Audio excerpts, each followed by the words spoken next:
Alright everyone, so we're going to talk about chapter 23, and it's going to be paired with the renal lecture, so it's going to be a whole bunch of things, abdominal, GI, and then the other lecture, renal and GU problems. So the first thing we want to talk about is what an acute abdomen is, and anyone who kind of works in healthcare, if you say the words acute abdomen, it kind of gets everyone's ears perked up because it can be very dangerous if an acute abdomen isn't treated quickly and definitively. So any sort of like abdominal pain is usually a indication of an acute abdomen, but it's nuts. There's 100 different causes of abdominal pain. I mean, just think of what sort of organs are in there, right? You have vessels, blood vessels, big blood vessels like your aorta, superior or inferior vena cava, all your intestine. You have your appendix, your colon, stomach, liver, spleen, pancreas, kidneys, ureters, bladder. I mean, there's so much going on in the abdomen. So your job isn't to diagnose the problem that's going on, but to recognize what an acute abdomen is. Likewise, just because there's so many organs and so many different causes of pain, it's difficult to isolate and figure it out. Frequently, doctors in the emergency room will have a hard time figuring out as well, and that's why they use a lot of extra tests like blood work and imaging like CT scans, because a physical exam and just the history doesn't always give you the answer. So your job is to kind of characterize the pain, what brings it on, your OPQRST, what are some factors in, what some medical history is, and recognizing that the abdominal pain can be dangerous. Additionally, what can be even more complicated is heart and lung problems too can cause abdominal pain. If you're having a heart attack and you're not perfusing your GI tract, you'll perceive nausea. Same thing with genital, urinary, reproductive organs as well can cause abdominal pain because everything is just regionally there. So much can cause abdominal pain. It's kind of a nightmare. So as the EMT, your job, recognize potential life threats related to an acute abdomen and provide the care that you identify is needed. However, you may not be able to identify what specifically is causing the pain. However, in this lecture, we're going to talk about some common causes of abdominal pain and things that lean you towards more one thing versus the other. And this is a dreaded topic for EMT students because they'll see all these words that look the same and they'll get a test question. They have no clue what to pick. But it's mainly buzzwords, risk factors, such as age and sex of the patient that kind of lean you more towards in a testing situation, whereas in real life, just relying on buzzwords and things don't always cut it. So this is a point where you need to separate what's in the textbook and on the test versus what's in real life. So briefly, let's review the structures in the abdomen. So the first thing is think of your thorax and your lungs, because that's pretty much a corollary to the abdomen. So your lungs were lined with pleura, and then the thoracic cavity itself inside the rib cage was lined with pleura as well, your visceral parietal pleura. Well, the same thing occurs in the abdomen. So basically, when you were developing, your thorax and abdomen were continuous, and then that's why there's linings on the organs and the walls, but then your diaphragm kind of separates the two cavities and creates the two cavities. It used to be just one cavity. So you do have kind of visceral peritoneum that lines on the organs, and then you also have parietal peritoneum that covers the cavity itself. Now, when we kind of classify organs in this respect, there are organs that are specifically within that peritoneal cavity, but then there are organs that are behind the peritoneal cavity, and that's a little confusing. But basically, that peritoneal layer doesn't smush up right against your vertebrae. There's actually kind of tissue and organs in this posterior section that the peritoneum is anterior to, and that is retroperitoneal. All right, so some examples of organs that are retroperitoneal are like your kidneys. So your kidneys and ureters travel behind the peritoneal cavity to the bladder, for example. But most of your GI organs, so your stomach, your small intestine, most of your large intestine, and your liver are all intraperitoneal. All right.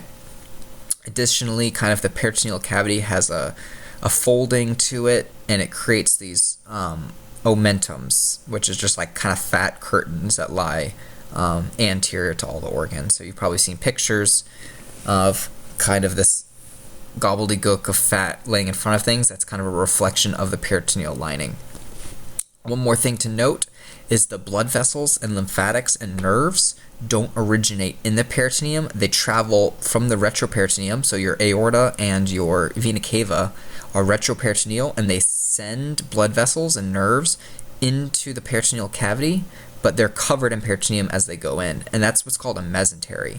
So basically your stomach and your intestines are suspended by this mesentery, and in traveling in this mesentery are blood vessels and nerves. So you can see kind of this purple structure.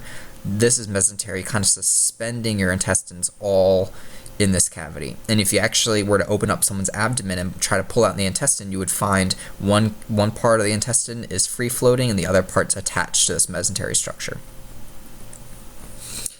The easiest disorganization to kind of learn anatomy is by quadrants, and it's always the patient side. So you got your right upper quadrant, your left upper quadrant, your right lower, and left lower. And this is high yield. You've probably already had questions on block 1 about anatomy and certain structures. Well, you're liable to get another question about in what quadrant is the liver, what quadrant is the appendix. So let's go through that real quick, and you should memorize this. In your right upper quadrant, you have your liver, your gallbladder is the main structures. In your left upper quadrant is mainly your stomach, but a little bit of liver. Your spleen is also in the left upper quadrant. Your pancreas spans both, and so we kind of call this region at the bottom of the rib cage to the sternum, this region right here, we call this epigastric as well. So your stomach spans there too, but most of it is on the left. And your left lower quadrant, this is classically patients who have diverticulitis. Sometimes people will call this left-sided appendix, left-sided appendicitis, quote unquote. So pain in the lower left quadrant, and then pain in the lower right quadrant. Your appendix is here. Your bladder is kind of in what we call this hypogastric area. So we have an epigastric and a hypogastric. And then female reproductive organs, so uterus is midline, and then ovarian torsion and pain from ovaries and potential ectopics are kind of in the right lower or left lower quadrant for the 2 ovaries and fallopian tubes. The intestines kind of span all around, so that doesn't really help you localize, and same thing with your colon. So like I mentioned, your right upper, liver, gallbladder, large intestine. I would say the kidney is in the right retroperitoneum, but sure, there are your vena cava is kind of more on the right than the left. Your left upper has your aorta more than the vena cava. Same thing, I mentioned the spleen, the pancreas more so crosses the midline. Right lower appendix, I mentioned the female reproductive organs, and the same thing. And note, the small intestines are present in all 4 quadrants. And I mentioned kidneys, ureters, the pancreas is retroperitoneal, the vena cava and aorta are all retroperitoneal, so that they're behind the peritoneal cavity. So kind of when you think about organization, there's where the organ is with that quadrant system, and you can also think of the type of organ, and you can also think of the organ system. So like vasculature is a different organ system than GI tract, but there's 3 types of organ. There's hollow organ, so that's basically your intestine. And so if these are tubes, basically they're tubes. So if you get a puncture, they can leak contents into the abdominal cavity because it will be captured by that peritoneal sac, pretty much. This rupture and leakage can lead to peritonitis, which is inflammation of the peritoneal wall, and this is a hallmark sign of an acute abdomen is peritonitis. A hollow organ, as you can imagine, doesn't bleed as much as a solid organ because it's just a tube, it's a thin wall. Most of the blood vessels are on the mesenteric side. So if you puncture the front part of an intestine, digested food and other gunk can pour out, but it's not so much bleeding. Solid organs are things like your liver, and so you can imagine these are very vascular and will bleed a lot if they rupture, and they're usually covered by some sort of capsule. So your liver and spleen, I mean, classically, this is your trauma patient here who gets kicked or something, and they fall over and they rupture their spleen. So same thing with leakage of gunk into the peritoneal cavity. If you bleed into the peritoneal cavity, you also will have peritonitis. But it just depends on what's causing the problem. So whereas hollow organs will leak gunk, bacterial or chemical, like bile acids and stuff, digested food, stomach acid into the cavity, solid organs tend to not leak that because they're not filled with all that. They're filled with blood. And then there's vascular structures, so just blood vessels, the aorta, your vena cava, and this will bleed much more compared to a solid organ, right? Because this is where all your blood is stored pretty much. And so if you rupture your aorta, you're in a world of hurt. So we have, of all the organs in our abdomen, we have variety of functions. Of course, digestion of food. So, think back to Bio 101 when you learned about carbohydrates and proteins and fats and how your body breaks down those things. We need to absorb that broken down stuff. So, of course, we need to do that. And we also need to get rid of wastes. So, we get rid of waste that's like feces, but also some of your abdominal organs. The retroperitoneal is like your kidneys and getting rid of urine as well. The bile that your gallbladder secretes is another way of getting rid of waste too. So, of course, your urethra and rectum are portals outside of your body, as well as your mouth, because you can vomit up waste and stuff. Hopefully, that's not a routine thing you're doing, is just vomiting up all your waste. But they're portals out of your body. You can't just sweat out waste. So that's why we kind of use these tubes to get rid of things. So real quick, why don't we identify which ones are solid and hollow? So pause this video and try to figure out which one is which, and then I'll go through them. So your liver is solid, your gallbladder is hollow. This is what stores bile produced from the liver and secretes that bile into the small intestine. All right. Spleen is solid. Your stomach, of course, is hollow. Your kidneys are solid. Your appendix is a part of your large intestine, so and your intestines are hollow. Pancreas is a solid organ. Your bladder is a hollow organ. And then here's the female reproductive tract. All right, so uterus is hollow, fallopian tubes are hollow, but the ovaries are solid. Now this is kind of like a misnomer, right? Your uterus has a hollow component, but there's thick muscle walls around it, so this is probably like a mixed system. Compared to your bladder, which is a very thin wall, your uterus has much more thicker walls to it, so like you could maybe think of this as a mixed one. The retroperitoneal organs, so this is high yield. So your kidneys, pancreas, bladder, and aorta are all retroperitoneal. Now, when I say retroperitoneal, most of it is posterior to the peritoneal cavity, but also inferior to it. So your bladder, your ovaries, and your uterus and fallopian tubes are all retroperitoneal. Doesn't mean just behind, it means outside of, but most of the things are behind. So the bladder is actually but underneath the peritoneal cavity, but we call it retroperitoneal. So let me show you a picture of that just so I can send it home. So here's the peritoneal cavity. And this layer lays on top of the bladder. So it's not in the peritoneal cavity. So anything not in the peritoneal cavity, we call it retroperitoneal. Although retro means behind is kind of a misnomer here. Great. So the biggest risk of rupture of a solid organ, so if a solid organ ruptures, you're more thinking of hemorrhage and hypovolemic shock, whereas the biggest risk of rupture from a hollow organ is a peritoneal reaction. And think of sepsis in these patients. So it's a lot of inflammation and vasodilation, so a distributive shock. So I actually took care of a patient who had a gallbladder removal, and her repair of when they removed the gallbladder was leaking bile into her abdomen. And she had an acute abdomen when I was taking care of her in the hospital. And I kept kind of telling the surgeons, like, her abdominal exam is really concerning. My attending was telling the surgeons, but they kept coming in and thinking she was, well, I don't want to ascribe what they were thinking, but they didn't think it was super serious. And then within a day, she became fulminant in shock. She had acute respiratory failure, her lungs filled with fluid because she was in septic shock.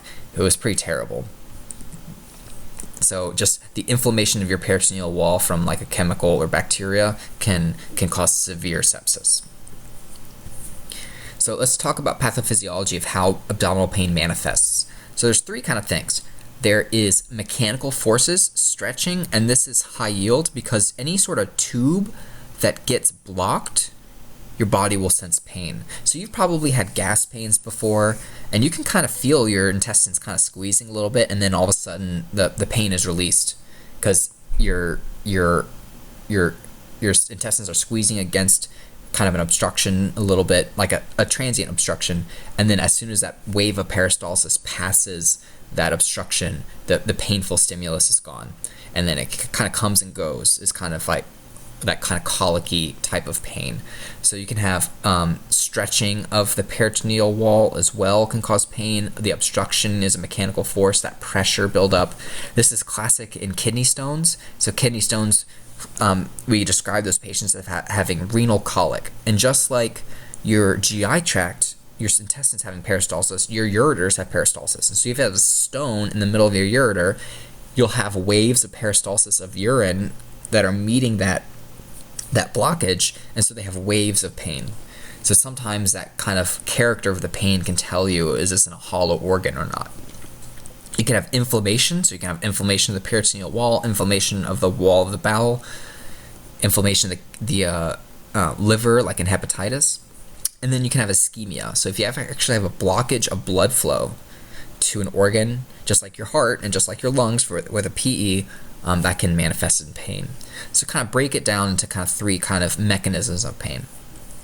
So let's talk about that. So causes of pain, distension of an organ, rapid onset. So if you have an acute bowel obstruction, so if you have a bowel twist on itself and nothing can get passed through it, think of it's a traffic accident essentially, right, on the highway, and so things will build up really rapidly. It's not a slow country road with one car on it. It's hundreds and hundreds and hundreds of cars on a 6-lane highway. And so if you have an acute accident in the middle of the highway, those cars are going to come to a screeching halt, and that's going to be sense as pain. You can have stretching of the peritoneum, so you can have distension of the organs, tugging on that peritoneum. You can get adhesion, scar tissue from previous surgery or injuries that kind of attach to things, and when you start getting distended, it pulls. And then you can also have forceful movement of small intestine, like I mentioned, a bowel obstruction. When we talk about solid organs, they don't distend very quickly. Like if I blocked off your intestines, your bacteria in your intestines produce gas. You swallow gas when you eat. You have food that need to be pushed through, and so you can, like I mentioned, that rapid distension of that organ can occur with hollow organs. When it comes to solid organs, that doesn't really occur. It's kind of slow and steady when you stretch a solid organ, because there's not a rapid swollen thing. Your liver just doesn't double in size from an insult. That doesn't occur. You can also have inflammation of a hollow organ. So like I mentioned, the inflammation of the intestinal walls can cause a crampy sort of pain. And this doesn't come and go, it's kind of constant. So like I mentioned, if you have a blockage, the pressure wave is coming, and then as soon as it passes that blockage, the pressure wave is dissipated. But if you actually have a static part of the wall that doesn't change but is inflamed, that would be kind of a constant crampy pain.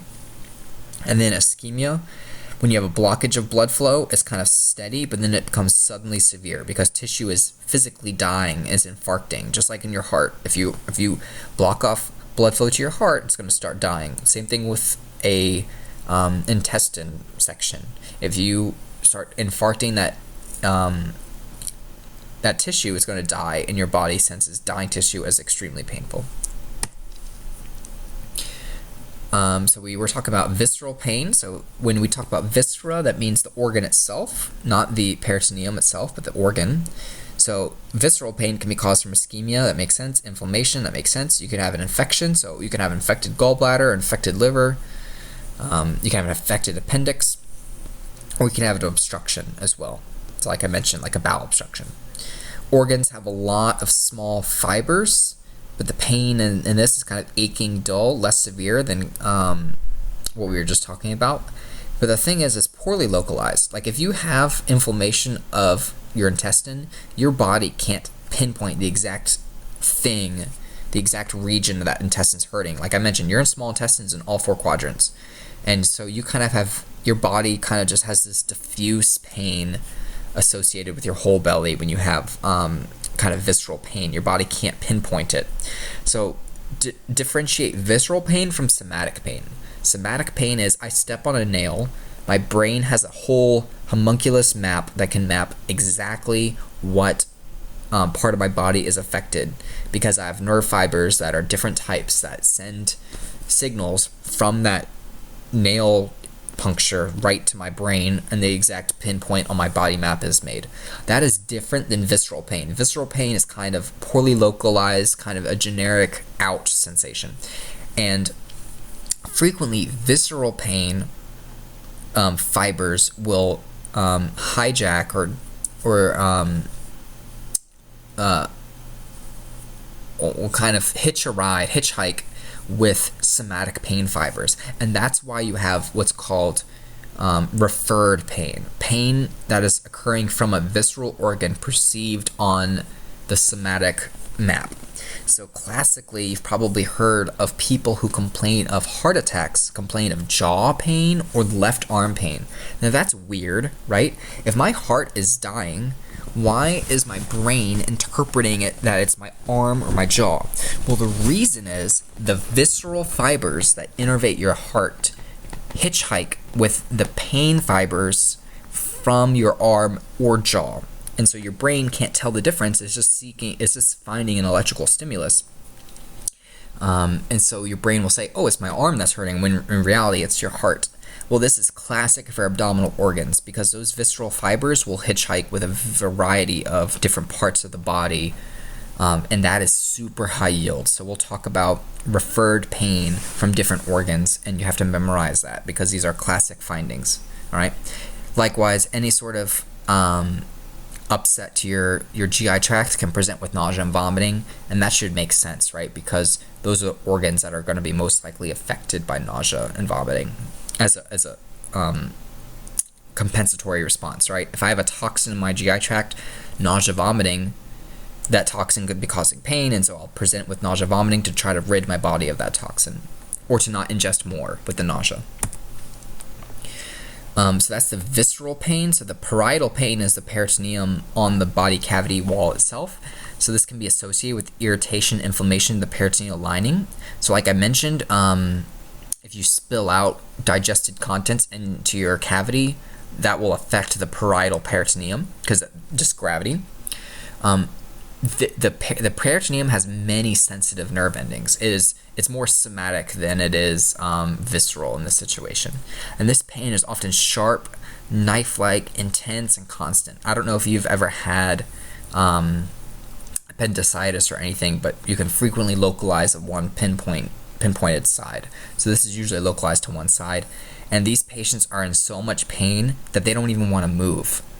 So they'll try to minimize their movement, and if you kick the bed, or if you have like bumpiness on the ambulance ride, these patients are in constant pain because you're basically jostling the wall of the abdominal cavity. So if you put your hand on your belly and you kind of shake up and down, that would be terrible for patients who are having parietal pain, because that's when you move the subacute fat and the skin and the muscle, you're bringing the peritoneum moving side to side, and that if it is inflamed, it'll be just brutal for those patients. So they try to minimize movement of their abdominal wall completely. They'll lay still as much as they can. Any movement hurts, any walking hurts. Even if you hit the bottom of their heel, that'll shake their abdomen a bit, that'll hurt. So those are patients whose acute abdomen is even more concerning, that something is really dangerous going on. To kind of reduce the stretch, maybe they'll lay down, knees to their chest. That may help reduce a little bit of pressure in that cavity. Like I mentioned, referred pain is this visceral pain feeling elsewhere on the body. It occurs when organs are hitchhiking with the skin, somatic nerves, and visceral pain is poorly localized. So now let's talk. This is a huge list, and like I mentioned, this is just a nightmare for students learning this stuff. And I remember taking this class, and I remember looking at all these terms and being like just overwhelmed with what is all of these things. I have to memorize these. You kind of do. Your job in EMS is not to diagnose these things, but to get the character of the pain, risk factors, and to communicate to that to the hospital.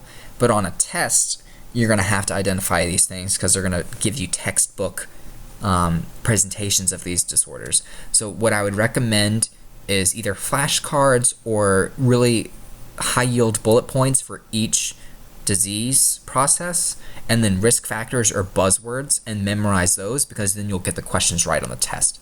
And I'll try to signpost to the things I think are particularly high yield when we go through this. But we're going to talk about peritonitis, which is just inflammation of the peritoneal wall, appendicitis, pancreatitis, cholecystitis, so that seems weird. This is your gallbladder. So chole is gall, cyst is bladder, so your gallbladder. So you can just have cystitis, that's inflammation of your bladder itself. GI bleeds, particularly high yield. Varices are dilated vessels in the esophagus. Gastroenteritis, you've probably had this. This is just your common stomach bug. Ulcerative diseases, so we'll potentially talk about Crohn's and IBD. An intestinal obstruction. Hernias are protrusions of organs from the abdominal cavity out. And you've probably heard the term hernia before because we talked about brain herniation for Cushing's, so it's the same principle. And then the last thing we want to talk about is a AAA, or abdominal aortic aneurysm. All right, let's start with peritonitis. So this is inflammation of the peritoneal wall. So anything can inflame the peritoneal wall. So this isn't really a disease as much as a symptom of an underlying disease. You don't have peritonitis for no reason. Something's inflaming the peritoneum. So like I mentioned, if you have a hollow organ spilling chemical substances like gastric acid or bile, you can have bacteria leak through the wall, or just a hollow organ can rupture and leak bacteria. You can have pus from an infection, and you can have a hollow or a solid organ rupture, leak blood. So this is an example of someone who has a splenic rupture and someone who has a ruptured ulcer or something like that will present very similarly because they'll have inflamed peritoneal cavities. All right.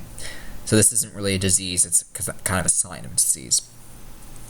So inflamed peritoneum, this is an example, kind of angry and red.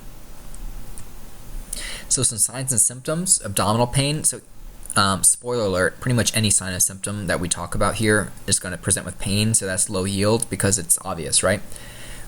Nausea, vomiting, diarrhea. The peritoneum itself will kind of have regional inflammation. If you have regional inflammation of your intestine, you'll present with nausea, vomiting, diarrhea. Fever and chills, like I mentioned, these patients can get super septic depending on how much their peritoneum is affected. So that's the signs and symptoms of sepsis is fever and chills. These patients don't want to eat because if they start eating, they're going to be increasing blood flow and trying to work out their GI tract as they start to eat, and if it's inflamed, is just not going to be having it, so they won't have an appetite. And this is the high yield one, positive Markle test. So if you tap the bottom of their foot, you kind of jiggle their abdomen, and if their abdomen is inflamed, they'll have pain with tapping the bottom of their foot. So that's what the Markle test is. All right, so now we'll talk about appendicitis. This is inflammation of the appendix, usually caused by a blockage, kind of a particularly hardened ball of feces, or we call a fecal lymph, like a stone of feces can block this hollow organ, and everything downstream here fills up with bacteria and starts getting inflamed. If it's inflamed, it'll cause peritoneal symptoms localized to it, but if it ruptures, it will cause diffuse peritoneal symptoms, and that can lead to septic shock and death. So it's important to recognize these sooner. So some signs and symptoms, of course, abdominal pain. This is the high yield thing. First, these patients will have diffuse pain across their abdomen, and then it'll slowly start to localize in the right lower quadrant. So if people say that their pain has changed and now they can pinpoint it, in the right lower quadrant is more likely to have appendicitis. Not all patients with appendicitis will do this, but it's important to note this finding. Nausea, vomiting, of course. If fever, chills, of course. These patients will have peritoneal inflammation, so they'll have a positive Markle test. And same thing, lack of appetite, not super specific. Pancreatitis, the high yield association here is patients who have a history of gallstones or alcohol. Okay, a lot of alcohol use can be a predisposing factor for pancreatitis, and then gallstones can cause pancreatitis. So it's important to talk about kind of the biliary tree. So your gallbladder, if you ever took anatomy and physiology, they talk about the biliary tree. It's high yield, but your gallbladder secretes bile through the common bile duct right here, and then it kind of outputs here in the duodenum, and it shares a duct system with the pancreas. And so if you spit out a stone and that stone lodges right here, the pancreatic juices aren't going to be able to flow either, and so that can these are hollow tubes, and so that can cause inflamed pancreas. So depending on where that gallstone gets stuck, if it is affecting the pancreas, you can have pancreatitis as well.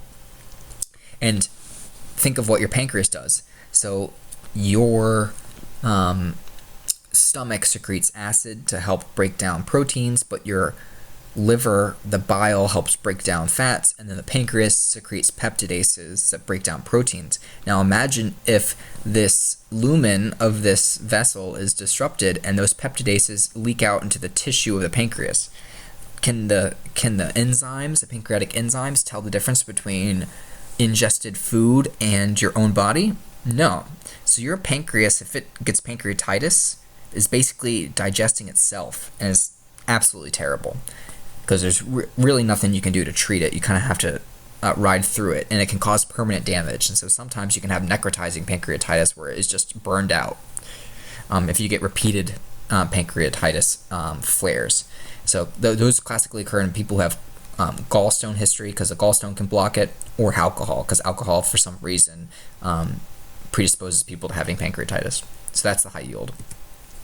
Signs and symptoms, these patients are severe abdominal pain, and this pain is more localized to the epigastric area. So whereas like appendicitis is in the right lower quadrant, these patients are more epigastric. Severe nausea, vomiting, and here's high yield. This pain may radiate to the back and shoulders. Now, do you remember what organs were retroperitoneal? The pancreas was one of them. All right, so that's how I remember this radiates to the back. All right, because pain moving from the front to the back makes sense if this is a retroperitoneal organ. All right. Likewise, your pancreas kind of sits up against a little bit of the diaphragm, and diaphragmatic irritation can be referred to in the shoulder. Just to prove this point, what nerves innervate the diaphragm? It's the phrenic nerve. And what roots are on the phrenic nerve? It's the cervical 3, 4, and 5. C3, C4, C5. Those nerves make up the phrenic nerve and innervate the diaphragm. All right. So there's the mnemonic C3, 4, 5 keeps the diaphragm alive. Now, what I want you to do is look up a dermatome map. Search that dermatome map and look where C3, 4, and 5 those dermatomes are, and you'll see they're on the shoulders. So sometimes diaphragmatic irritation from things like liver inflammation, pancreas inflammation, splenic inflammation can present with shoulder pain as well, and that's the reason. So there's an example of referred pain with a more concrete explanation. Sometimes these patients will present with jaundice, mainly if they have the gallstone. Jaundice is kind of spilling of bile products into the bloodstream. Now, cholecystitis, this is inflammation of the gallbladder. So these patients classically will have gallstone history and alcohol, but this is more on the right side than the epigastric side. So here's an example of an inflamed gallbladder. How this can occur is it spits out a gallstone, and that gallstone gets stuck in the cystic duct. Here's the common bile duct, because it's the hepatic duct joining the cystic duct, and that's the common hepatic. All right. So depending on where in this tree the stone gets stuck, you'll get inflamed stuff. So if the stone gets stuck here, you'll see gallbladder inflammation. If it gets stuck here, you'll see liver and gallbladder inflammation. If it gets stuck all the way at the end, you'll see kind of pancreas, gallbladder, and liver inflammation. So some signs and symptoms, these patients have a right upper quadrant pain. This is intraperitoneal versus the pancreas, which is retroperitoneal. This pain will be referred to the right scapula for the same reason as diaphragmatic area irritation a little bit. So that's classic. So this is high yield. Right upper quadrant pain going to the right shoulder is more likely cholecystitis. So I would memorize that. If you kind of palpate the right upper quadrant, you'll localize that pain, unlike your small intestines, for example. They may vomit bile or bilious vomit. It may be green. And they may kind of have heartburn and belching. GI bleed. This is incredibly high yield because this can kill people very quickly, depending on the severity of the bleed. So think of what type of shock this could cause. Well, this could cause hypovolemic shock. And how do we control hemorrhage? Well, if I cut open my leg, you can put bandages on my leg. How do you control me bleeding into my GI tract? You can put direct pressure on my intestines? No, right? So these are incredibly difficult to treat.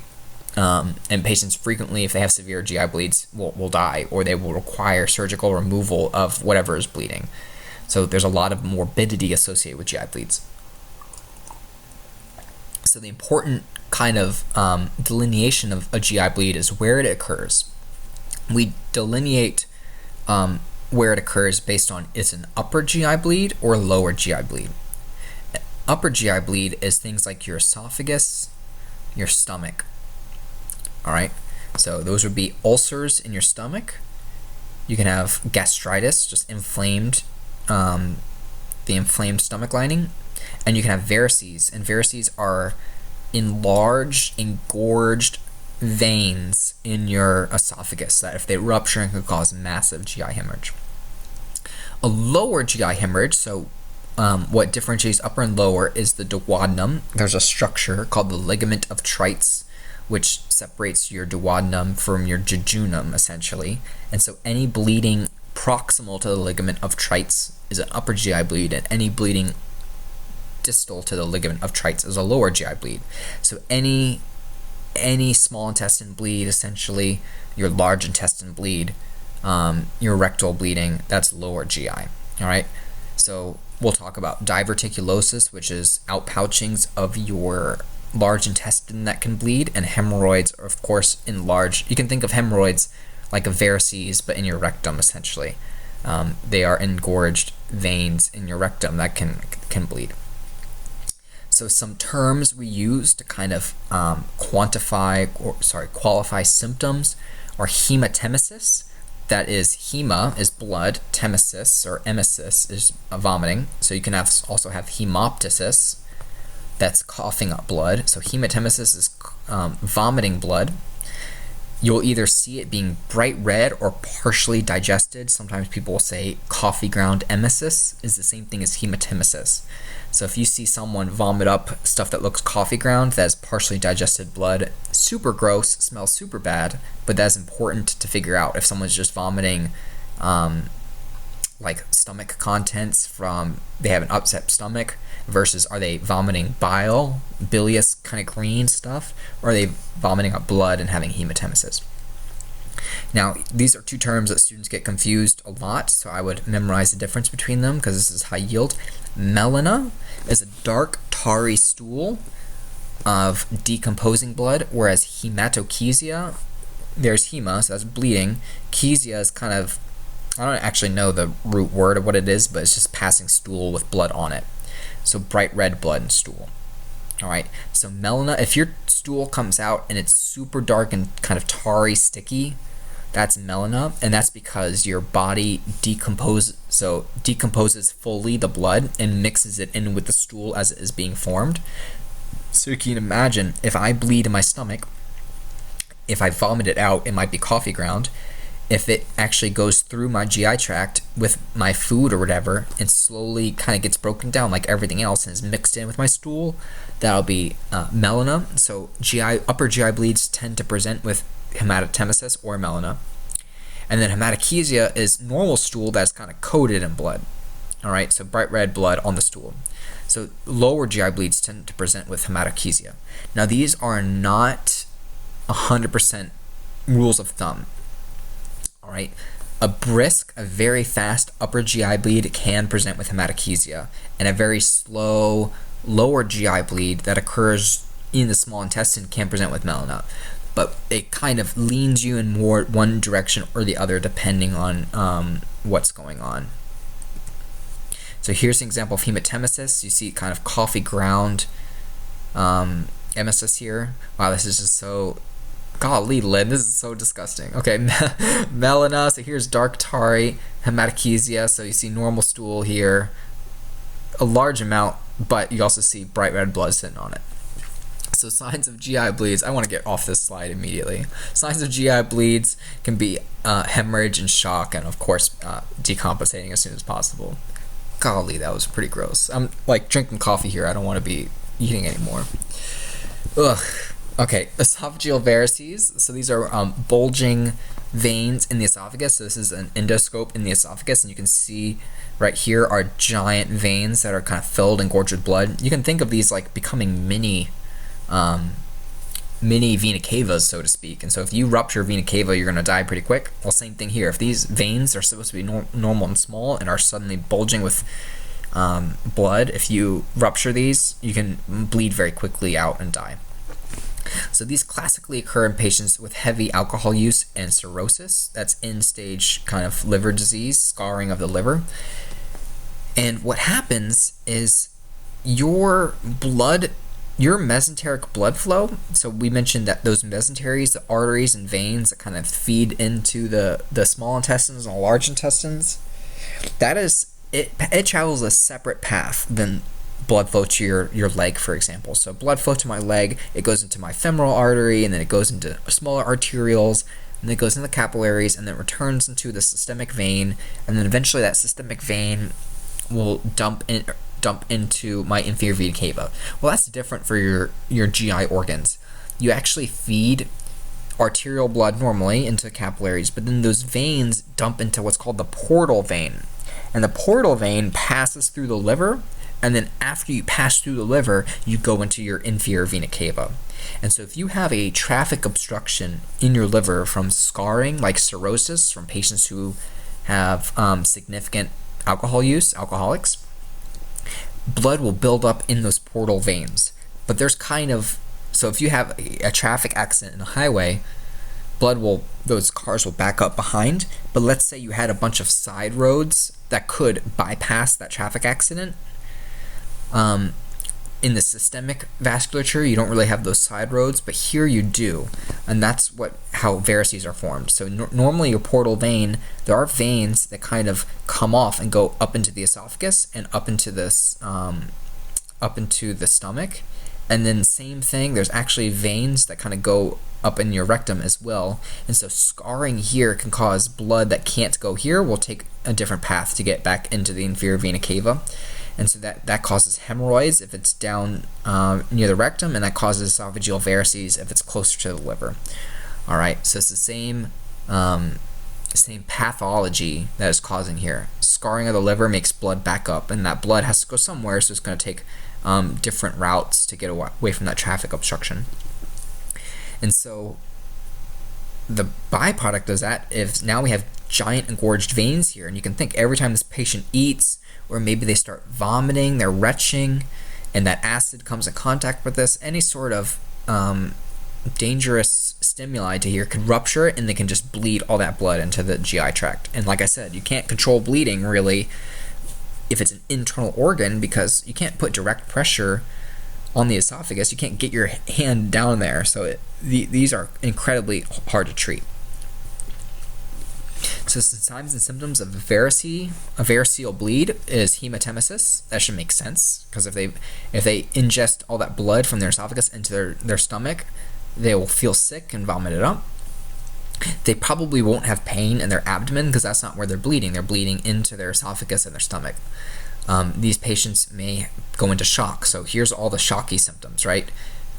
Rapid pulse, tachycardia, breathing difficulty, hypoxia, pale whole clammy skin from the hypovolemic shock, right? The hypotension.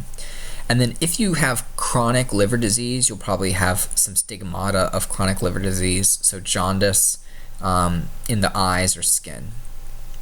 This is not a sign of varices, but this is like the context of why someone's having a variceal bleed. If you see this, think liver disease. So that's high yield. All right, ulcers are open wounds of the stomach lining in the digestive tract.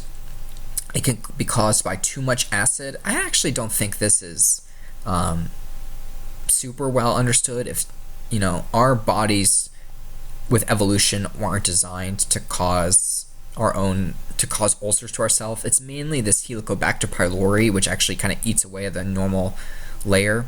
I guess there are some diets that increase the amount of exposure to the lining to the acid. So I guess that's what it means by excess acid, but your body isn't trying to digest itself when this happens. It's kind of some sort of insult to your normal protective lining that the acid exposes to the tissue underneath that burns. All right, so you can have a kind of gastritis here. Helicobacter pylori is not super endemic in the United States, but people can have it, especially if they're immigrants or from Southeast Asia. More likely, you can Google this and learn more about it. But basically, we treat ulcers caused by H. pylori with antibiotics, whereas we also do supportive care with acid relievers, antacids, to reduce the acid burden here so that your body can re-heal the ulcer itself. Depending on how bad this is, this can actually occur in the intestines itself. So you can have duodenal ulcers or stomach ulcers. You can have esophageal kind of ulcers as well.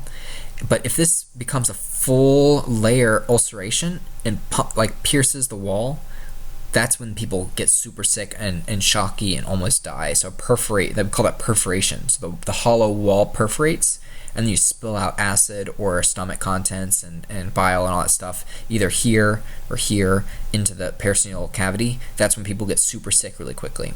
So patients with that may have a chronic history of ulcers, maybe they're on antacids, and then all of a sudden they start hurting very much. Well, maybe they just perforated their stomach.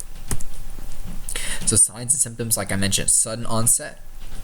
For a perforated ulcer, usually if people have chronic ulcers, it's more chronic. But these patients more describe their pain as burning or gnawing, and it's usually around mealtime. So that makes sense, right? If I intake food, your body's like, oh, let me secrete the acid to break that down. But if I'm not eating, I don't make acid, really. So patients who have pain associated with food think more ulcer in a situation. Likewise, where your stomach is sitting is your epigastric area. So compare and contrast this to pancreatitis, all right? Nausea, vomiting. If they perforate the ulcer perforates the hole, the wall, you'll get peritonitis, and they'll have acute abdominal findings as a rigid abdomen, rebound, and guarding. And depending on if that ulcer bursts down into a blood vessel, they may have some hematemesis, depending on the severity of the ulcer, if the ulcer affects blood vessels. So that may occur. Not as severe, really, as a variceal bleed, but still, it can be scary when you see hematemesis. All right, an obstruction is caused by kind of a pre-existing condition. So a pre-existing condition could be a hernia. So when intestines are herniating out into another place, you can imagine that kind of makes you at risk for that stuff to cause an obstruction. Adhesions, so if you've ever had your abdominal cavity cut open and you've had surgery, or maybe you were stabbed or something, your body creates natural adhesions and kind of twists and turns intestines more so than they normally are, and that can cause bowel obstructions. If you have a cancer that kind of invades the cavity, so here's an example of a cancer being hard and rigid in the lumen of the tube, and you can imagine stool trying to get past this can't. So cancer can cause obstructions as well. So usually for small intestines, it's the hernias and the adhesions. For large intestines, tumors, you can have such bad constipation that your stool is so dried out and hard to move that it can't move, and we call that impaction. So if patients are on narcotics, for example, narcotics slow down your GI tract and make it more likely that your colon removes too much water and the stool becomes too hard like a rock, and then you can't pass it. All right. The obstruction can lead to sepsis, perforation, because all the pressure builds up, and this is just a wall that can only handle a little bit of pressure, right? So it can actually cause a perforation, and then if you perforate, spill stuff into your peritoneal cavity, you can get peritonitis. Signs and symptoms here: abdominal pain, nausea, vomiting. If you're not passing gas or stool, you're constipated, that means like from your mouth to your rectum, there's some blockage, right? If things aren't moving, there might be a blockage. So people who, I went to a woman the other day who had wrist surgery, and she was prescribed narcotics, and she wasn't taking stool softeners or bowel stimulants, and she hadn't had a bowel movement or passed gas in 4 days. Now, normal bowel habits, every day is healthy, maybe every other day, it just depends on what you eat, but 4 days is certainly abnormal. So she likely had a bowel obstruction, probably because she wasn't moving her bowels. Abdominal distension, so you can imagine all your organs are starting to get distended with all that pressure buildup. Certainly tenderness. You may hear, if you listen to the belly, you probably won't be doing this, but if you listen to the belly, you'll hear kind of high-pitched sounds. Well, we also mentioned hernia. A hernia is a protrusion of abdominal contents into a region it shouldn't be. So if you have a weakened abdominal wall here, intestines can come out, and you can imagine if that occurs, normal food items are going to come here, and they're going to kind of encounter this pouch that's not normal, and you can have an obstruction in this manner. So patients who have a history of hernias, you can think of being more likely a bowel obstruction. In addition, the actual bowel wall can be inflamed or infarcted depending on if the blood flow to this area is cut off. So you can imagine, the rigid abdominal wall filled with muscle here. If that's pinching off this thing right here, and that's what it's showing right here, it's kind of herniating and turning hypoxic. That can cause pain itself as well. You can have really, really big hernias that don't cause any symptoms because they're just too large and so much intestine can pop out, but the blood supply isn't affected. So typically when people have really small hernias is what causes the problem, because a little bit pops out and then maybe the blood flow or maybe the contents inside the lumen gets stuck. Depending on where the hernia is, you can see there's different names for them. You can have a hernia of intestine through the femoral canal. You can have hernias through the umbilical cord stump. You can have hernias through the diaphragmatic hiatus, where the esophagus goes into the stomach. That's called an epigastric hernia. If someone had previous surgery and you see a scar on their belly and maybe they didn't suture everything tightly, that would be like an incisional hernia. So if someone has bowel surgery before, think of all these things. People who are obese have more likely to have hernias because of the increased pressure in the abdominal cavity from all the excess body mass. Increases the pressure, and so if you have a weakened wall, all that pressure is more likely to penetrate that weakened wall and to create a hernia. So the signs and symptoms of having a hernia that's causing problems, like an incarcerated hernia, which incarcerated means stuck, it can't be pushed back in, and then strangulated means it not only is it stuck, but it's not getting blood flow. All right, so incarcerated just means it's stuck there, and then strangulation is the blood flow is also affected too. So signs and symptoms of an incarcerated or strangulated hernia: sudden onset of pain if it just protrudes and then is incarcerated, can't be put back in. Fever because of the kind of the bowel obstruction, the severe kind of septic sort of response to it. Tachycardia, probably because of the pain itself. And then you'll probably see the hernia. It'll be a tender mass. All right, a tender mass. Well, it depends on where the hernia is. If the hernia is kind of femoral hernias and inguinal hernias, you'll see. Umbilical hernias, you'll see. Incisional hernias, you'll see. But if someone herniates their stomach or bowel up through their diaphragm, you won't see that. So it just depends on what you'll see, where it is. All right, let's talk about hepatitis. This is inflammation of the liver. The most common causes are infections of the hepatitis viruses. So Hep A viruses, Hep A, Hep B, Hep C, all those. Alcohol can cause an acute hepatitis, so long-term, years and years and years, and heavy alcohol use can cause cirrhosis or end-stage liver disease. But a large binge all at once can cause an alcoholic hepatitis. Drugs can, because your liver breaks down a lot of the drugs you take in, that can cause hepatitis. And then less likely, sometimes you might see this, but super less likely, is autoimmune, your body attacking the liver itself. And then if you are born with a metabolic problem, so these are being kids, you won't just kind of come across an adult who develops a metabolic problem. So these are genetic defects that cause hepatitis. I would say autoimmune, metabolic, low yield. Think of infection and alcohol mainly.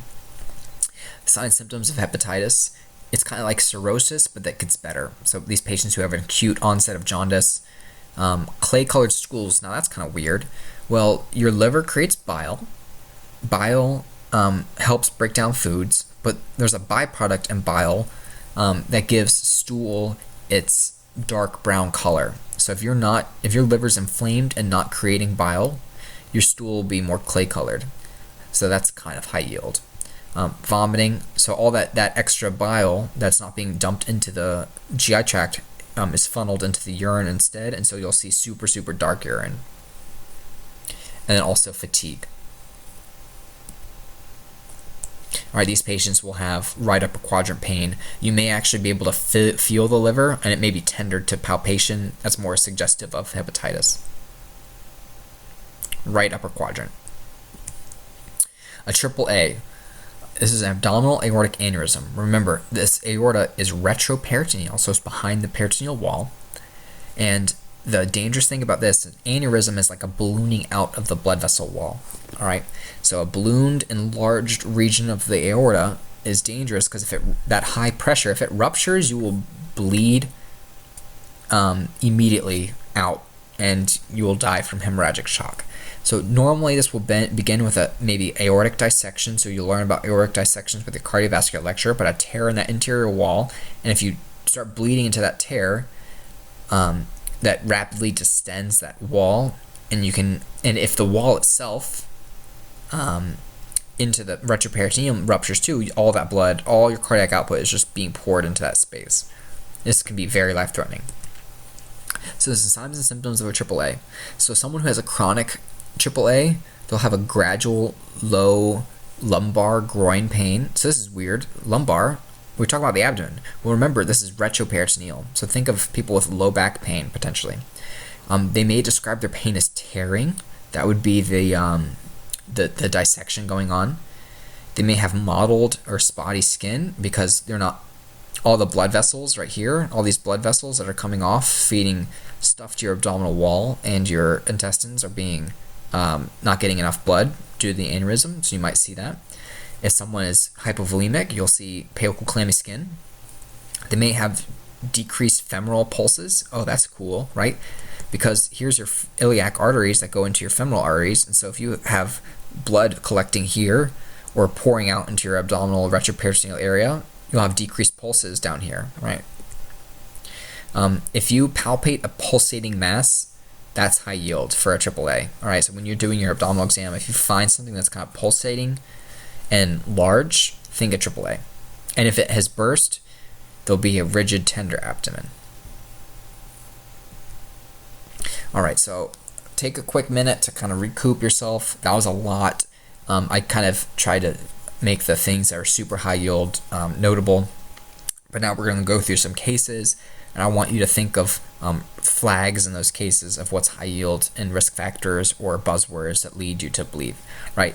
When I say things like nausea, vomiting, or abdominal pain, that is not high yield because we talked about pretty much everything can cause abdominal pain. But thinking of kind of the things that stick things out apart from each other. All right, so 48-year-old male, severe abdominal pain to the epigastric region. So that's one thing that helps delineate stuff from other things. So less likely to be appendicitis. He's male, so less likely to be a gyne complaint like torsion. Maybe it could be, let's think of epigastric. So pancreatitis, we could think of stomach ulcers, we could think of gallstones, we could think of hepatitis, bowel obstruction, depending on how high up, right? He complains of burning in the upper abdomen, so there's burning, so now I'm thinking more ulcer. severe indigestion, feels weak, passed out. Oh, look, now we have some GI bleed. We have dark tarry stools, that is melena. History of alcoholism. All right. So alcohol is a risk factor for ulcer development. It's also a risk factor for pancreatitis and gallstones and all that stuff too, and hepatitis. But given all of these things, he's also hypotensive and shocky. I think this might be a really bad ulcer with a GI bleed. All right. Well, so like the question is, why is he having a GI bleed? All right. So I think it's an ulcer that he has. So his acute problem is a GI bleed, but probably predisposed him to that. I don't think this is varices causing a GI bleed, because this is kind of chronic. He doesn't necessarily have a history of cirrhosis that we know of. He's not. Is he jaundiced? No, he's not jaundiced. And he's passing stools. He's not having hematemesis. So I kind of think this is a ulcer in his stomach that kind of bled into or eroded into some blood vessels. So some assessment findings here: this chronic sense of it, the melena, history of alcoholism with that gastric erosion, with that ulcer, and stools tarry rather than hematochezia is if you bleed in your stomach, you have all your intestine and large intestine until you poop it out, and so all that blood that is bled into it is decomposed. So that's why it's melena rather than hematochezia. Alright, so what is upper GI bleeding? That's bleeding in the esophagus, stomach, or duodenum, proximal to the ligament of Treitz. What are some common causes? I mentioned the gastric erosion, gastritis, ulcers, esophageal varices, and of course cancer. Stomach cancer, esophageal cancer can bleed. Alright, case 2. So same thing, try to find the key historical elements, red flags, buzzwords here. Alright, this is a 58-year-old male, acute onset abdominal pain, so maybe a perforated ulcer, maybe a gallstone obstruction, probably not a chronic ulcer that is just acting up. He states the pain is severe, sharp, intense, it's constant, he's been vomiting and running a fever, and he has chronic indigestion. Oh, chronic indigestion. He takes antacids, so probably has a history of ulcers.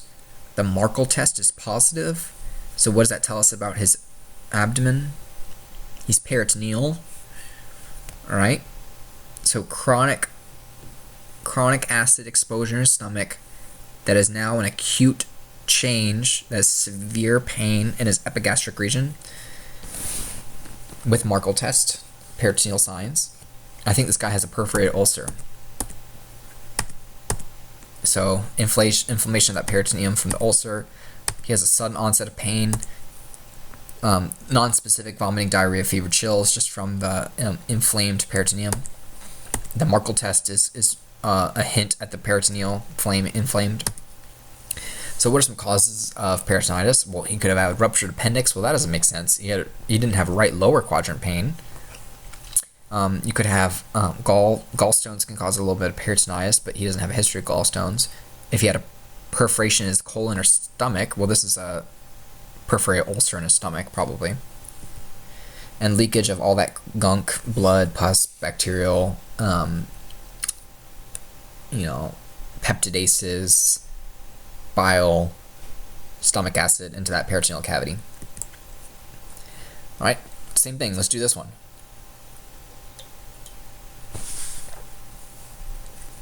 All right, 35-year-old female, upper right quadrant. So think of the organs in the upper right. She has fatigue, loss of appetite, nausea, vomiting, dark urine, clay-colored stools. Now, knock this one out of the park. Those are the buzzwords for hepatitis. All right, and she has jaundice. So, whatever reason she has hepatitis, she does. All right. So she has jaundice, dark urine, clay-colored stools. You can think of all the stuff that causes your stools to be dark, just goes into urine instead and just makes it dark. And when we say dark urine, we don't mean like yellow. We mean like brown, black almost. So you can look up that. So what questions you can ask? Well, has she been exposed to any hepatitis viruses? So you can... there are different hepatitis viruses that are endemic to different parts of the world. Has she eaten anything contaminated? So these are classically the Hep A. So if you ever hear about like a restaurant getting a lot of people sick, it might be hepatitis A. That's a kind of acute virus that causes an acute hepatitis. Unprotected sex in the past 6 weeks. Hepatitis B and C are sexually transmitted. Same thing with IV drug use. You could ask about IV drug use that can transmit hepatitis B and C. So an acute viral infection. You could also ask about what drug exposure. Sometimes people will take a lot of herbal supplements that aren't FDA approved, and that can cause liver damage and cause a hepatitis. So you can ask about all those things. Great. Oh, okay. 75-year-old female, sudden severe ripping sensation, and then, oh god, pulsating sensation in the abdomen. That's such a buzzword for a AAA. And look, she's shocky, tachycardic, pale, clammy, super sick. This is diesel therapy to the hospital for AAA. Great. This is the weakened, ballooned, enlarged area of that wall, the aorta. That blood will leak into that lining, potentially causing that dissection to worsen. And remember, dissection is described as tearing frequently. Significant findings: she had that tearing sensation. She has that pulsing sensation. She's hypotensive, right? She's not able to deliver the blood where it needs to go. She's hypovolemic shock. Other common symptoms: well, she didn't have low back pain, but you can think of that. Testicular pain in males, so that's interesting. So probably because the vessels that feed the testes comes off of the aorta right around where the renal arteries are. So you would think that the arteries to your testicles come from like the scrotum or from some blood vessel deep in your pelvis, but that is not the case. And if you want to learn more about that, you can do some anatomy or an embryology course, and you'll learn about that. It's pretty fascinating. Or you can just ask me next time you see me. So other common signs and symptoms of AAA: decreased peripheral pulses in the lower extremities compared to the upper extremities, right? Because your aortic arch is feeding your upper extremities, but the abdominal aorta is feeding your lower extremities. So you can compare a radial pulse to a femoral or pedal pulse. The skin may be mottled because we're not perfusing the skin. This is a high patient priority situation. All right, let's do this one. 22-year-old female, acute onset generalized pain that has changed by getting worse and localizing to the right. With not even reading everything else, that's a classic story for this problem. She responds to rebound tenderness on the right side, and she has a Markle test, so she has some peritoneal inflammation. Nausea, vomiting, fever, not eating anything. She's anorexic for 8 hours. So this is appendicitis. All right, so some findings here is worsening of abdominal pain that localizes to the right lower quadrant, nausea, vomiting, fever, and her anorexia. So this is caused by blockage in the intestine, specifically the appendix, causing inflammation, irritation. If it is not treated, this tissue, the appendix, will die and it potentially ruptures, spilling crap into the peritoneal cavity. So these patients need to get to a hospital and frequently need surgery. Number 6. Let's do this one. 52-year-old female, acute onset severe pain in the middle of the upper quadrant, so that's kind of epigastric, radiates to her back. She has a history of gallstones. She has deep, piercing, steady. Nothing makes it better or worse. She's been vomiting severely. She can't eat anything. Her abdomen is tender. Great. So what was epigastric, radiating to the back, and people with history of gallstones? That's all you need for this. That has pancreatitis. All right. So what leads us to that? This sudden acute pain, severe, deep radiation to the back, nausea, vomiting, the kind of shocky, inflamed symptoms there, the hypotensive tachycardia. She has a history of gallstones. You could ask her about her alcohol intake. That may be useful as well. All right, number 7. 64-year-old male, severe intermittent cramping pain. He's been vomiting. He has not moved his bowels in 2 days. Interesting. His abdomen is distended. TTP. He had surgery 2 weeks ago. He advises it feels slightly better when he walks and moves. Now, I can't explain the feeling better when he moves, to be honest, but I don't really care because I already know what's going on here, right? Recent surgery, so when your body heals from surgery, it causes adhesions. He's distended. He hasn't passed his bowels. So this sounds like an obstruction, right? Now, intestinal obstruction. So he has kind of crampy pain. He has distension because he's not passing the gas that he normally creates through. He's constipated, hasn't had a bowel movement in 2 days. I don't know the reasoning between feeling better walking and moving. If anyone has an idea, feel free to let me know. I don't really care that much because everything else kind of points to it, but that's curious. And then what's an intestinal obstruction? So basically a blockage in the lumen of the intestine that prevents the passage of normal gas and stool contents. And so what are some other causes of the obstruction, right? So we can have adhesions from bowel surgery or trauma to the abdomen. So if you stab me in the abdomen, I will heal up with adhesions. And then remember hernias as well. Also, radiation therapy. Radiation therapy causes scar tissue. And then tumors that may be in the GI tract. All right, number 8, 56-year-old female complaining of abdominal pain, nausea, vomiting, burning, pressure. I don't know how pressure can be burning, but she kind of has a burning sensation.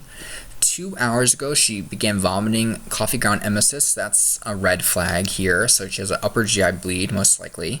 She now feels lightheaded and short of breath. Oh no. So can I connect those two? Well, she's losing blood. Maybe she's shocky.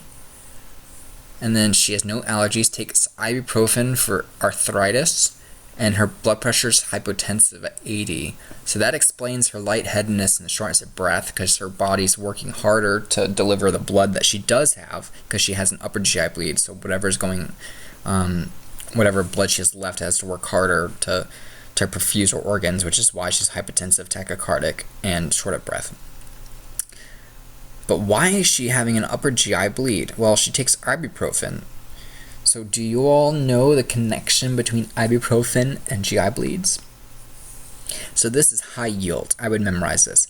Any sort of NSAID, which are non-steroidal anti-inflammatory drugs, NSAIDs, things like aspirin, ibuprofen, Motrin, Toradol,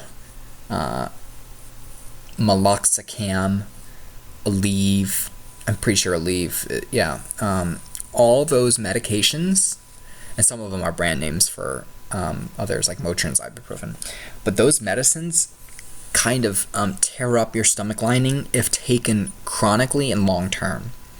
There's an interesting reason for it. It's due to the mechanism of action of those medications, preventing the normal kind of gastric lining protection.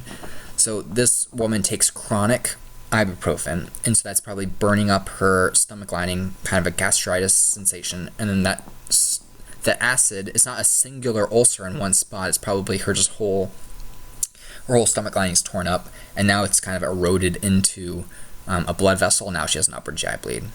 So another classic story with this is in the South, there's something called goody powder.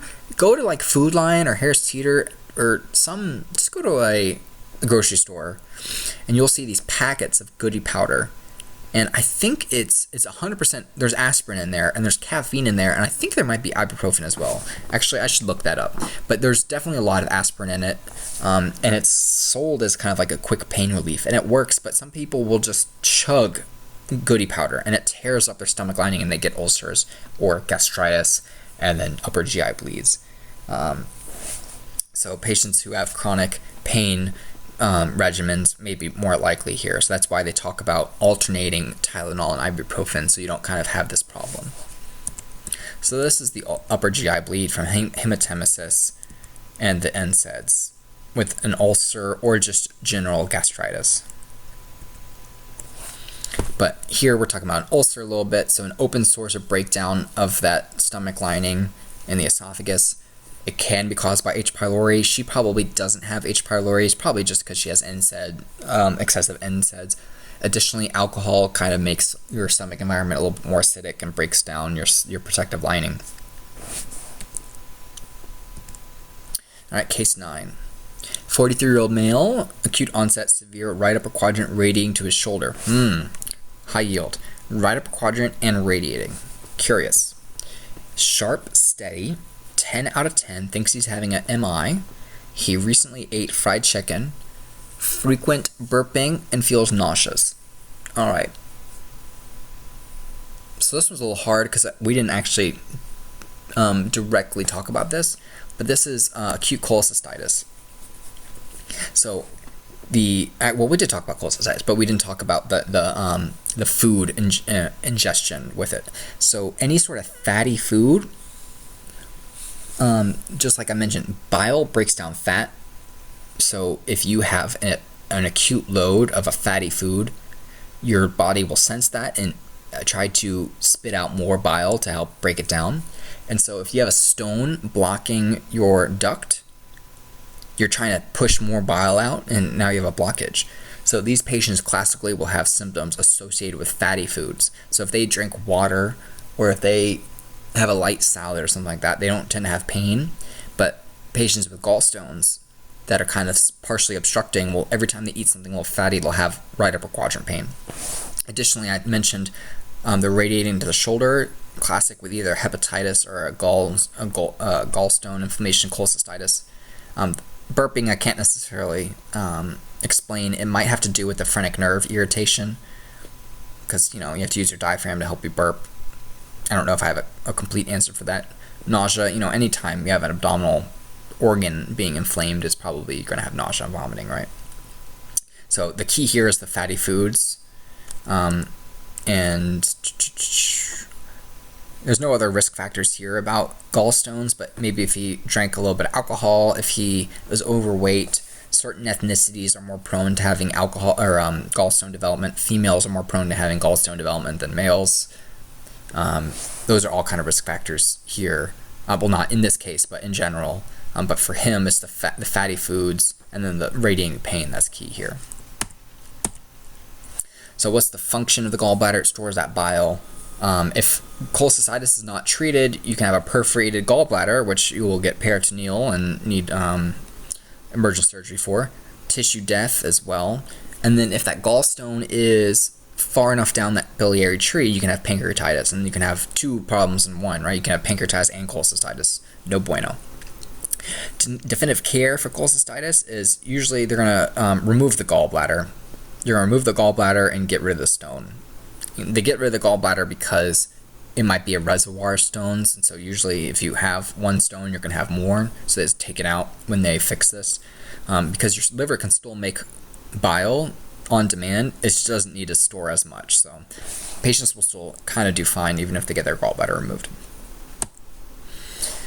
All right, case 10, 72-year-old male, acute onset of hematochezia. He has a history of cirrhosis. So you should think immediately, this is an upper GI variceal bleed in the esophagus, right? Sudden onset of hematochezia, hematemesis. He has a history of cirrhosis. He doesn't really have abdominal pain. This is a variceal bleed. So those are those bulging varices, those bulging veins in the esophagus, and any sort of that pressure in that portal system backflows up into these veins, which causes the problem. So the common causes these patients are cirrhotics, heavy alcohol. People can have cirrhosis from other things, like you can have a chronic hepatitis, so chronic hepatitis C can cause cirrhosis, but the most common is alcohol. Additionally, a lot of people overweight will have cirrhosis. It's called non-alcoholic fatty liver disease. So that's another problem we're seeing with our obesity epidemic in the United States is liver disease, and you can actually get cirrhosis, end-stage liver disease with obesity. 82-year-old female, history of crampy colicky. Colicky means kind of comes and goes a little bit. In the left lower quadrant for a week. Low-grade fever, nausea, vomiting, normal emesis, and she actually had bright red bloody feces today, so that's hematochezia. Now, this is frustrating because I didn't talk about this in the lecture, but this is diverticulosis from a lower GI bleed, all right? Diverticulitis, diverticulosis. So the field impression, this is a little confusing. So like the GI bleed is the symptom of the proximate cause, which is the diverticulitis, diverticulosis here. Same thing with peritonitis. Like you don't just get a GI bleed for no reason. There's something causing a GI bleed. So this is a little kind of weird misnomer. But why is this a lower GI bleed? Well, she has slow onset cramping. It's lower quadrant. I mentioned this is where you get diverticular problems. It's not melena and it's not hematochezia or hematemesis, so it's more likely to be a lower GI bleed. Fever, nausea, vomiting. So what's going here is diverticulitis. So a lower GI bleed can occur in the small intestine, colon, and rectum, like I mentioned, past the ligament of Treitz. Diverticulosis, tumors, hemorrhoids, colitis is just inflammation of the colon. And lower GI bleeds present with cramping, pain, increased frequency of stools because blood is a cathartic, which means it stimulates you to poop more a little bit if you have blood in the GI tract, so increased frequency. And then you might have rectal bleeding, and you may, depending on how high up, you may have melena. So diverticulosis, you should Google a picture of this, but is an outpouching of the large intestinal wall. And what happens is bacteria can kind of burrow in that outpouching. It's kind of like a hernia. It's like a mini hernia, but it's not the intestines going through the abdominal wall. It's like the intestinal lining herniating into the intestinal wall. So you can think of like that corollary there. And so similar things can happen with hernias. So those outpouchings can penetrate into blood vessels that can bleed chronically. They can bleed acutely with a lower GI bleed, and they can get stuffed full of bacteria and cause an infection. And that's diverticulosis is the presence of those diverticula, little outpouchings of the intestinal lining into the intestinal wall. Otosis is the presence of them, and then diverticulitis is the infection and inflammation of them. So you can have an outpouching, you can have osis into a vessel, and you can have diverticulosis causing a bleed.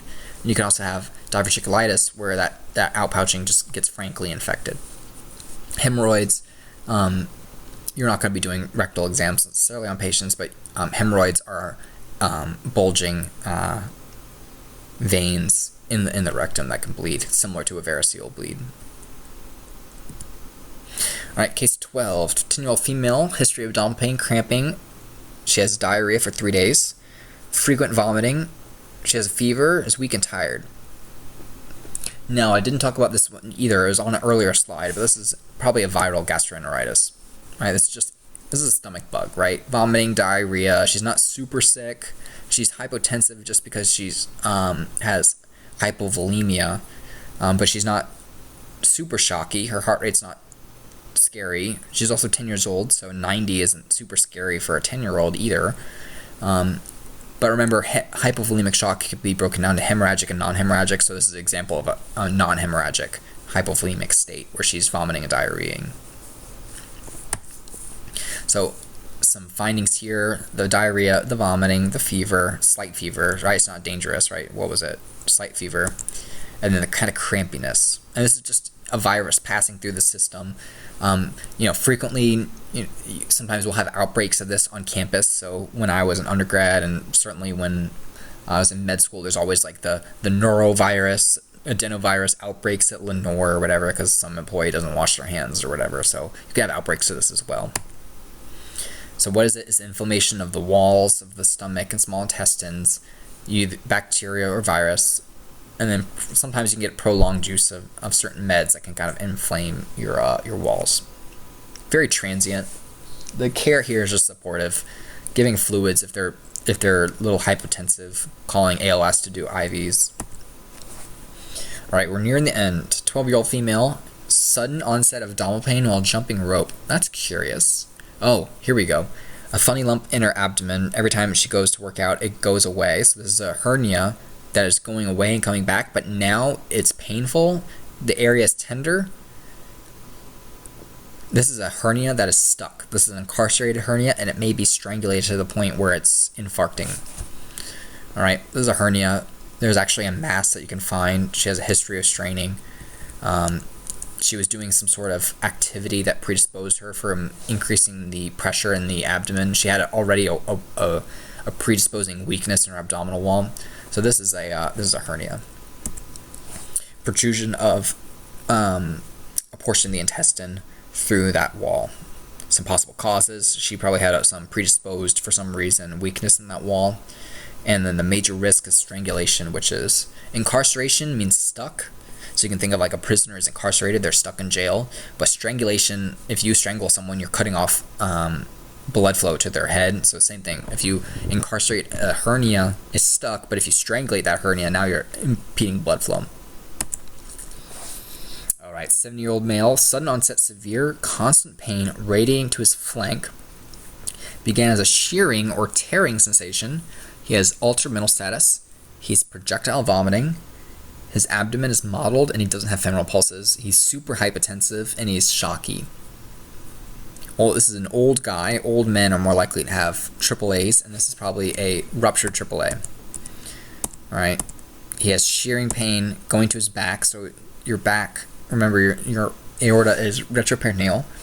He's super shocky. His blood pressure is 60. What is it? This is weakened balloon area of the wall of the aorta. So this is a dissection, but if he starts bleeding to this region and this balloons out, that can be an acute AAA, but people can also have chronic AAAs. So the people who have chronic AAAs, we actually screen for this in men who have ever smoked a single cigarette. If you have ever smoked and you're a male, I believe it's at age 65, we start screening your belly for AAAs. And we try to repair it if identified, because the larger a chronic AAA, the larger and more chronic it is, the more likely it can rupture. So we actually screen these patients with ultrasound. We don't screen women with AAAs just because of the prevalence of this disease. But certainly it doesn't mean women can't get it, it's just we don't screen it. We can also have an acute AAA, where if you do have a dissection for a history of hypertension and atherosclerosis, all that blood can go in here and engorge this and cause it to be distended. So you can have acute or chronic, that ruptures as well. The progression, so usually it might be a small tear in the vessels, blood kind of leaks into that wall, increased pressure to dissects it out into the outer walls, damage, leaks. Yeah, if this outer wall right here is breached too, you'll bleed out there, which makes it worse. And you can actually get blood leaking into the peritoneum and the abdominal cavity. It may also be retroperitoneal, it just depends on how big the break is. This is super serious, very life-threatening. One of the most lethal causes of abdominal pain. So assessment of patients, all right? Always look at the patient's position and location. Remember I said patients who have peritoneal signs will try to be super stiff as a board and not move, versus someone's walking around, they're probably not super sick, all right? As with everyone, do ABCs, listen to breath sounds. Remember, thoracic organs can cause abdominal pain as a secondary kind of symptom. So just because someone has abdominal pain doesn't mean it's an organ in the abdomen. Check for adequate perfusion, make sure they're not shocky. Always get vital signs, always do sample, and then do a focused abdominal exam. Palpate all 4 quadrants. Consider the Markle test. Listen to their belly if you think that might give you some information. OPQRST, some questions to ask. When's the last time they ate, right? The cholecystitis patients who just ate something fatty, that may actually give you some relevant questions there, all right? Changes in appetite. So remember, appendicitis and hepatitis, those patients may have be avoiding food, and they may have a change in appetite. They may have gained weight, they may have been losing weight.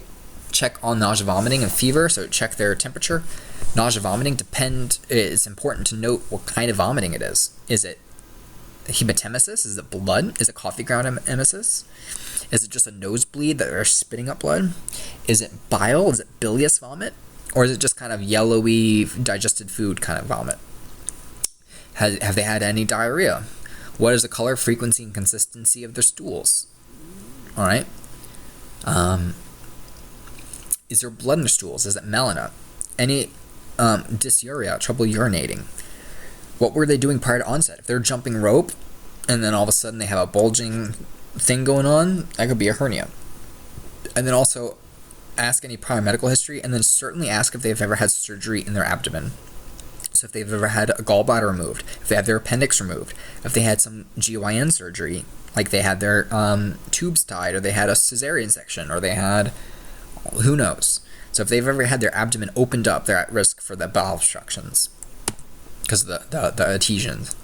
And they're also at risk for hernias because surgeries weaken the abdominal wall where they do the incisions. Physical exam. Observe the patient. Like I mentioned, peritonitis, appendicitis, they're going to lie still because any sort of jostling of the peritoneal wall is going to suck. Bowel obstructions, those patients are restless and move. Those are the people who feel a little bit better when they move. And then if they're in a fetal position, that's more sign of a peritoneal picture where they're trying to decrease tension on the abdominal muscles, that peritoneal lining, decrease stretch to help. Your physical. Inspect the abdomen. Is it distended? Maybe it's suspended with air, so it's kind of soft to the touch, versus if it's rigid to the touch, maybe there's fluid or blood in there. So that's the classic, the patient kicked by a horse, now their abdomen is distended and it's rigid to touch, or maybe they're bleeding into their abdomen. Have the patient point to the painful area. Look for decap BTLS. Do they have bruising on their abdomen wall? Do they have bruising on their flanks? Are there punctures? Are there tenderness and masses? And palpate the abdomen. The rule of thumb, and memorize this because you'll be quizzed on this during TSOPs and things and patient assessments. Whatever quadrant they point to that hurts the most, touch that quadrant last. So start opposite and do all the other quadrants before you get to that one quadrant. Now, if they say their whole abdomen hurts, then you can't really do that. Just palpate around. But if they point to the right upper quadrant, start in the left lower quadrant and do the lower quadrants first, then the left upper quadrant last, or second, and then do the right upper quadrant last. When you palpate, is it soft? Is it rigid? Does it feel distended? Is it tender? Do you feel a mass? Is it a pulsating mass? And then here are some other terms you may hear. If someone is guarding, that means they are contracting their muscles involuntarily. So people who, if you relax and press on your abdomen, you can press pretty deep. But for someone who has a peritoneal inflammation, whether it's global or localized peritoneal inflammation, if you start stretching that abdomen, they'll have a reflexive tensing of their muscles, and you can feel that usually on patients. And if it's in all four quadrants, they have kind of global peritoneal symptoms, but if it's only in the right lower quadrant, but if you palpate in the left upper, they don't have the guarding, that tells you information a little bit about where the problem's occurring. And then also, is the entire abdominal wall just rigid? Are the muscles contracted entirely? That would just be rigidity. Consider doing the heel test. So have them do like a calf raise and drop on their heels if they're not super sick and they can walk around. Or you can just tap the bottom of their foot with your hand for the Markle test. Also, always do a pulse pressure, right? Remember, if you have hypovolemic shock, your systolic blood pressure will fall, and your body will try to compensate with increased systemic vascular resistance, and that raises your diastolic. So if the pulse pressure is narrowed, so what's a normal pulse pressure? Well, normal pulse pressure is 40, because 120 over 80, systolic minus diastolic, that's 40. So you don't have to memorize pulse pressure, just think of a normal blood pressure and you can figure out the pulse pressure there. So if they have a blood pressure of 90 over 60, well, they have a decreased systolic, they have a decreased diastolic, but also the pulse pressure is narrowed, so they may have internal bleeding. And then also look at their mucosa in their eyes and their lips. If they are pale, they may have prolonged bleeding, such as chronic, slow GI bleeds. Diverticulosis, for example, can have a chronic slow bleed. Emergency care. Our job in EMS is to do supportive care. Certainly, if there's any signs of a bleed, call ALS to give IV fluids and establish access, because that's how you need to fix them. We can't do that as EMT basics. Administer oxygen. If someone has pain, don't be giving them ibuprofen if you think they have an ulcer or some stomach lining problem. You can give them Tylenol.